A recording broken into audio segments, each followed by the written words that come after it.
يا محمد عامل ايه؟ انا مش قايل لك مليون مره ما تندهش عليا وانا ماشي مع اصحابي؟ تشوفني ولا كأنك تعرفني. انت بتكلم الراجل ليه كده يا عم؟ تعرفها منين اصلا؟ يا عم اعرفه.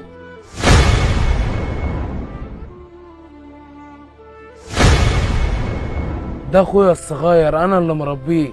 بس بالله عليك يا اخي ما تقول له ان انا قلت لك ان ده اخويا، عشان ما تحرجوش قدام صحابه. انا النهارده سمعته بيتكلم في التليفون الصبح، بيقول له واحد صاحبه شوف لي 100 جنيه معاك، وانا النهارده خدت له سلفه من القبض عشان اديها له، والحمد لله ان انا قابلته، بس هو حرجني قدامك. بالله عليك يا اخي خد اديله ال 100 جنيه دي، بس ما تعرفوش انت جبتها منين.